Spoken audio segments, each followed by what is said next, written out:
لکھوکھا کروڑھا بے شمار لا تعداد درود و سلام ہادی کل ختم الرسل ہادی سبل پوری کائنات کے پیشوا امام مقتدا جناب محمد الرسول اللہ صلی اللہ علیہ وآلہ وسلم کی پاکیزہ مطہر اور مقدس ذات پر ماہ رمضان ایک مقدس مہینہ، برکتوں والا، رحمتوں والا، بخشش کا مہینہ، ایک مومن مسلمان کی عقیدت کا، محبت کا، برکتوں والا مہینہ آنے والا ہے۔ امید ہے انشاءاللہ کہ منگل والے دن پہلا روزہ ہوگا، اور میرا خیال ہے کہ تقریباً درمیان میں 3 دن باقی ہیں۔ ہم نے ماہ رمضان کے حوالے سے تیاری بھی کرنی ہے، ماہ رمضان کا استقبال بھی بہتر سے بہتر انداز میں کرنا ہے۔ اس کے لیے ہمیں کیا کرنا چاہیے؟ یقینی بات ہے، جب بھی کوئی مہمان آتا ہے یا کوئی خاص کام کرنا ہوتا ہے، کوئی بہت بڑا کام ہم کرنا چاہتے ہیں، تو اس کے لیے باقاعدہ منصوبہ بندی ہوتی ہے، پلاننگ ہوتی ہے۔ اس کو کیسے کیا جائے؟ بیٹے کی شادی کرنی ہے، بیٹی کی شادی کرنی ہے، گھر میں بیٹھ کے باقاعدہ طور پہ گھر کے چند سمجھدار افراد بیٹھ کے مہمانوں کی ایک لسٹ تیار کرتے ہیں کہ کس کس کو ہم نے انوائٹ کرنا ہے، پھر ہم نے کھانے میں کیا تیار کرنا ہے، تیار کس سے کروانا ہے، شادی کا اہتمام انتظام ہم نے کہاں کرنا ہے،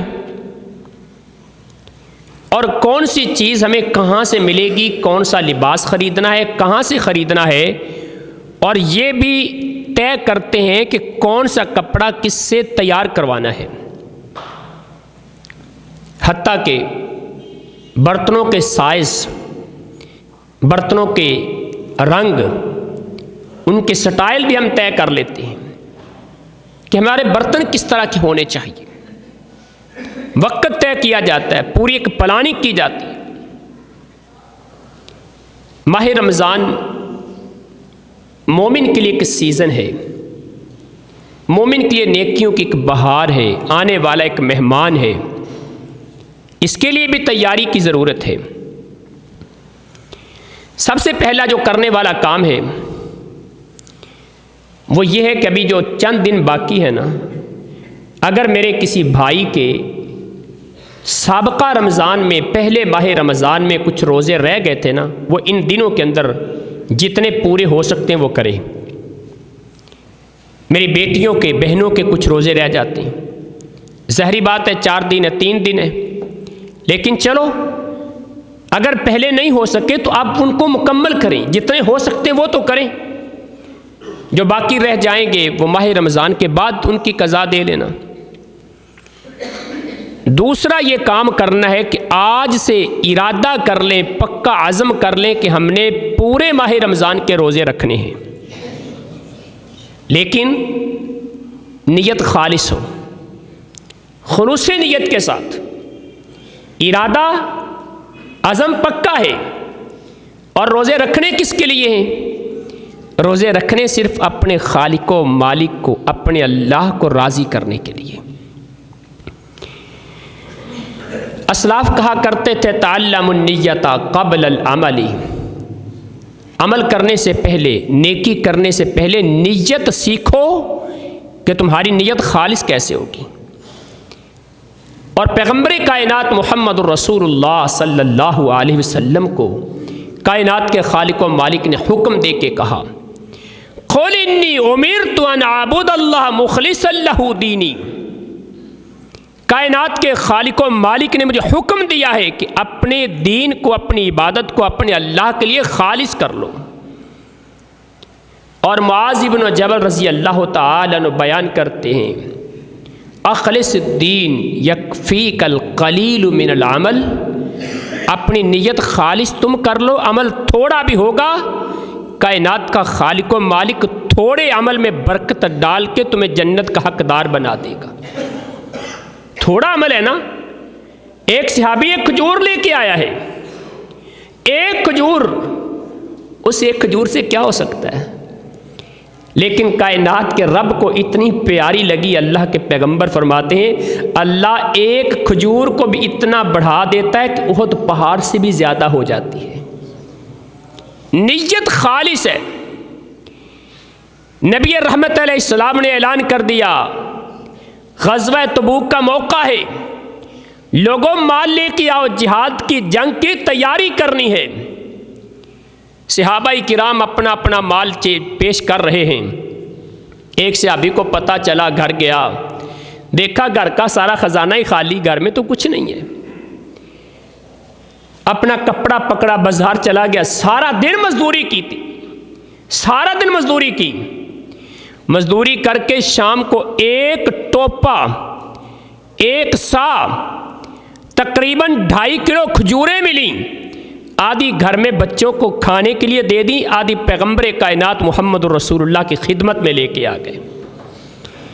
اللہ کے پیغمبر علیہ السلام نے کہا کہ میرے صحابہ، یہ کھجوریں اگرچہ تھوڑی سی ہیں نا، لیکن ان کے اندر اخلاص، نجت کا خلوص، محبت اور ذوق اتنا زیادہ ہے، ان کو پکڑ کے پورے ڈھیر کے اوپر ان کو بکھیر دو، ان کھجوروں کی برکت سے اللہ پورے ڈھیر کے اندر برکت پیدا کر دے گا۔ اخلص الدین یکفیک القلیل من العمل، اپنی نیت خالص کر لو، تمہارا تھوڑا عمل بھی اللہ کی بارگاہ میں کافی ہو جائے گا۔ اور روزے کے ساتھ تو ویسے نیت کا بڑا تعلق ہے۔ قیامت والا دن ہوگا، روزہ اللہ کی بارگاہ میں یہ سفارش کرے گا، یا اللہ اس بندے کو معاف کر دے۔ کیوں بھلا؟ یترک طعامہ وشرابہ وشہواتہ لاجلی، اللہ یہ وہ انسان ہے جس نے دنیا کے اندر کھانا بھی چھوڑا، بہترین مشروب بھی چھوڑے، اللہ اپنی خواہشات کو چھوڑا صرف میری وجہ سے۔ اے اللہ میں سفارش کرتا ہوں اس بندے کو جنت عطا فرما دے۔ ابو امامہ الباہلی بیان کرتے ہیں، رسول اللہ صلی اللہ علیہ وسلم نے فرمایا، امام نسائی یہ روایت کتاب الجہاد میں نقل کرتے ہیں، ان اللہ عز وجل لا يقبل من العمل الا ما كان خالصا وابتغي به وجهه، اللہ تعالی ہر وہ عمل قبول کرتا ہے جو اللہ کو راضی کرنے کے لیے خلوص نیت کے ساتھ کیا جائے، اس کے سوا اللہ کوئی عمل قبول ہی نہیں کرتا۔ اپنی نیت کو خالص کر لیں اور اس کی دعا بھی کیا کریں۔ میں 2 دعائیں آپ کو بتا دیتا ہوں، ان کو یاد کریں، اللہ ہمیں نیت کا خلوص عطا فرما دے گا۔ اللہم طہر قلبی من النفاق وعملی من الریاء ولسانی من الکذب وعینی من الخیانہ فإنک تعلم خائنۃ الأعین وما تخفی الصدور۔ اللہ میرے دل کو منافقت سے پاک رکھنا، میرے عمل کو ریاکاری سے، دکھلاوے سے پاک کر دینا۔ اے خالق کائنات، زبان کو قوت گویائی تو تو نے عطا کی ہے، لیکن میری زبان کو کبھی جھوٹ بولنے کی توفیق ہی نہ دینا۔ اے اللہ میری آنکھوں کے اندر قوت بینائی تو نے رکھی ہے، اللہ میری آنکھوں کی ایسی حفاظت فرما کسی غیر محرم پہ نہ پڑے۔ کیوں؟ اگر کبھی پڑ بھی جائے نا، دنیا دیکھے نہ دیکھے، تو دیکھ لیتا ہے، تجھے پتہ ہے، تو دل کی دھڑکنوں سے بھی واقف ہے۔ اور عمر ابن خطاب رضی اللہ تعالیٰ عنہ کے الفاظ میں یہ بھی دعا کر لیا کریں،